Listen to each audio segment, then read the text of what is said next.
আৰু আমাৰ ছাত্ৰ ছাত্ৰীসকল অসমীয়া পাঠলৈ তোমালোক সকলোকে স্বাগতম জনাইছোঁ। আজি মই তোমালোকৰ ওচৰলৈ লৈ আহিছোঁ প্ৰায় 20টা বহুব্ৰীহি সমাস আৰু তোমালোকক মই বহুব্ৰীহি সমাস চিনাক্ত কৰাৰ কৌশল। বহুব্ৰীহি সমাস হ'বলৈ হ'লে যিটো ব্যাস বাক্য থাকিব সেই বাক্যটোত থকা পদবিলাক অৰ্থাৎ শব্দবিলাকৰ যিটো অৰ্থ সেই অৰ্থটো সমস্ত পদটোৱে অৰ্থাৎ সমাস হৈ আমি যিটো পদ পাম সেই পদটোৰ অৰ্থৰ লগত মিল নাথাকে। সমাস হোৱা পদটোৰ অৰ্থ বেলেগ হ'ব আৰু ব্যাস বাক্যত থকা ব্যস্ত পদবোৰৰ অৰ্থ বেলেগ হয়। সেইটো এটা হৈছে তোমালোকৰ বহুব্ৰীহি সমাস চিনাক্ত কৰাৰ কৌশল। লগতে বহুব্ৰীহি সমাসবোৰ সাধাৰণতে যাৰ বা যি শব্দটোৰে শেষ হয় সমাপ্ত হোৱাৰ সময়ত। আৰু তোমালোকে সেই কথাখিনি মন কৰিলেই বহুব্ৰীহি সমাস চিনাক্ত কৰিব পাৰিবা।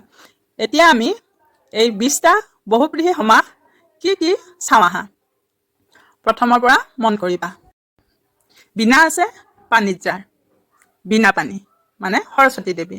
ইয়াত এই বিনা বা বিন শব্দটোৱে এটা বাদ্যযন্ত্ৰ বুজাইছে আৰু পানী শব্দটোৱে হাতখনক বুজাইছে। অৰ্থাৎ যাৰ হাতত বিন বা বিনা আছে। এতিয়া এই শব্দকেইটাৰ অৰ্থ সলনি হৈ সমস্ত পদটোৱে সৰস্বতী দেৱীকহে বুজায়। তাৰপিছত গদা আছে পানীত যাৰ, অৰ্থাৎ যাৰ হাতত পানী মানে হৈছে হাত, যাৰ হাতত গদা আছে তেওঁক গদা পানী বুলি কোৱা হয়।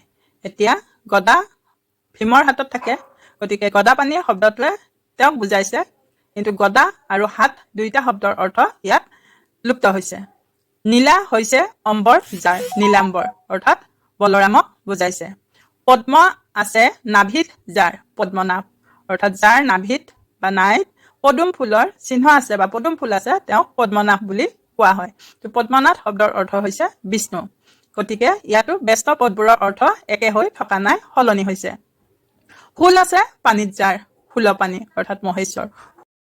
শুল মানে হৈছে ত্ৰিশূল, যি হাতত লৈ থাকে মহাদেৱে, পানী মানে হাত অৰ্থাৎ যাৰ হাতত ত্ৰিশূল আছে তেওঁ হৈছে শূলপাণি আৰু সেই শূলপাণি শব্দটোৱে মহেশ্বৰক বুজাইছে। চন্দ্ৰ আছে শেষৰত যাৰ, শেষৰ মানে শিখৰ মূৰ আৰু চন্দ্ৰ মানে চন্দ্ৰটো যাৰ শিখৰত বা মূৰত চন্দ্ৰ আছে তেওঁক চন্দ্ৰশেখৰ বুলি জনা যায় অৰ্থাৎ মহেশ্বৰ। পুণ্ডৰিকৰ নিচিনা অক্ষী যাৰ, অৰ্থাৎ যাৰ চকু বগা পদুমৰ দৰে তেওঁক কোৱা হয় পুণ্ডৰীকাক্ষ, আৰু পুণ্ডৰীকাক্ষ শব্দটোৱে বিষ্ণুক বুজাইছে। এতিয়া তোমালোকে দেখিলা প্ৰায় কেইটা বাক্যই ব্যাস বাক্য যাৰ শব্দৰে শেষ হৈছে আৰু ব্যস্ত পদবোৰৰ অৰ্থ সমস্ত পদৰ সৈতে একে হৈ থকা নাই। এনেকুৱা ধৰণৰ শব্দবোৰক তোমালোকে বহুব্ৰীহি সমাস বুলি চিনাক্ত কৰিব পাৰিবা। আহা আমি ইয়াৰ পিছৰ সমাস কেইটা চাওঁ। সীতা জায়া যাৰ, জায়া মানে হৈছে পত্নী অৰ্থাৎ সীতা যাৰ পত্নী সীতাজানী অৰ্থাৎ ৰামচন্দ্ৰ। যুৱতী জায়া যাৰ, যুৱজানী। হত হৈছে ভাগ্য যাৰ, হত মানে নাইকিয়া হোৱা, মৃত্যু হোৱা অৰ্থাৎ যাৰ ভাগ্য নোহোৱা হৈছে, হতভাগ্য। কৃতা হৈছে বিদ্য যাৰ, অৰ্থাৎ যাৰ বিদ্যা সম্পূৰ্ণ হৈছে তেওঁ হৈছে কৃত বিদ্য। সহ উদৰত জন্ম যাৰ, উদৰ মানে হৈছে গৰ্ভ বা পেট, সহ মানে একেটা, যিয়ে একেটা পেটত জন্ম হয় তেওঁক সহোদৰ বুলি কোৱা হয়। কৰ্মৰ সহিত বৰ্তমান যি, সকৰ্ম যাৰ কৰ্ম এতিয়া আছে। নদী হৈছে মাতৃতুল্য যাৰ, যিজনৰ নদী মাতৃৰ দৰে তেওঁক কোৱা হয় নদী মাতৃ। বৃক নামে অগ্নি আছে উদৰত যাৰ, বৃকু ভীমৰ আন এটা নাম। এতিয়া বৃক নামৰ অগ্নি, অগ্নি মানে জুই, বৃক নামৰ জুই যাৰ পেটত আছে, উদৰ মানে পেট, তেওঁ হৈছে বিকুদৰ অৰ্থাৎ বিকুদৰ শব্দটোৱে বুজাইছে ভীমক। আনবোৰ চাওঁ আহা। ৰ'দেই খাই যি ঠাইত, ৰ'দ খাই অৰ্থাৎ যি ঠাইত ৰ'দ পৰে। ফেঁচাৰ দৰে নাক যাৰ, ফেঁচা নকা। হাত দীঘল যাৰ, হাত দীঘল অৰ্থাৎ ক্ষমতাশালী লোক বুজাইছে। আচলতে হাত দীঘল হাতৰ অৰ্থটোৱে সলনি হৈ গৈছে হাত দীঘল শব্দটোৱে অৰ্থাৎ ক্ষমতাশালী লোক। ঢেকীয়া পাতৰ দৰে আঁচ আছে যাৰ, ঢেকীয়া পতীয়া এইটোৱে বাঘ এটাক বুজাইছে। নাহৰ ফুলৰ দৰে ফুটুক আছে যাৰ, নাহৰ ফুটুকী বাঘ। খৰা নাক যাৰ সি, খৰা নকা অৰ্থাৎ যাৰ নাক চুটি তেওঁক খৰা নকা বুলি কোৱা হয়। নেউলৰ দৰে মুখ যাৰ সি, নেউলমোৱা অৰ্থাৎ সৰু মুখৰ মানুহক নেউলমোৱা বুলি কোৱা হয় অৰ্থাৎ ব্যস্ত পদবোৰৰ অৰ্থ সলনি হৈছে। বেজীৰ দৰে মুখ যাৰ সি, বেজীমোৱা। বাঁহৰ পাতৰ নিচিনা পাত যাৰ সি, বাঁহপতীয়া। কুকুৰৰ নেজৰ নিচিনা নেজ আছে যাৰ, কুকুৰ নেচিয়া। ঢোলৰ নিচিনা পেট যাৰ, যাৰ ডাঙৰ পেট তাক কোৱা হয় ঢোল পেটা। বনত খোৱা যি ভোজ, বনভোজ।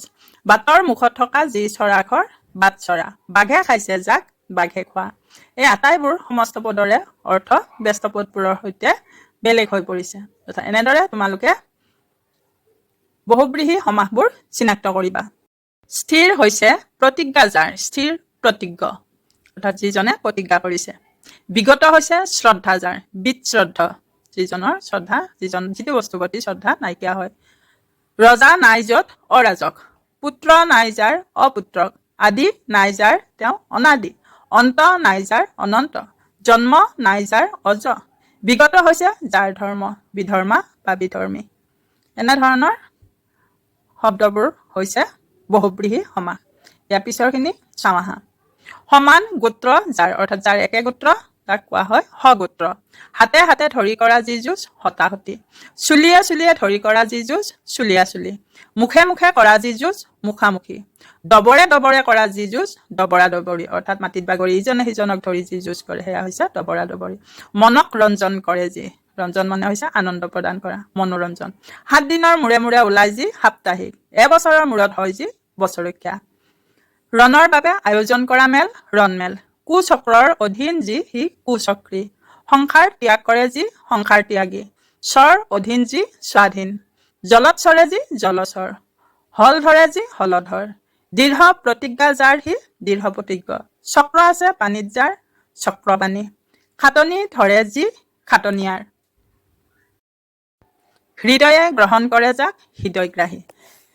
ইয়াতে ইমানখিনি মই বহুব্ৰীহি সমাস দিলোঁ। এতিয়া বহুব্ৰীহি সমাসবোৰ মন কৰিবা, যি আৰু যাৰেৰে সাধাৰণতে সমাপ্ত হয়, লগতে ইয়াত পদবোৰৰ অৰ্থ সমস্ত পদতকৈ সলনি হয়, অৰ্থাৎ বেলেগ এটা কথা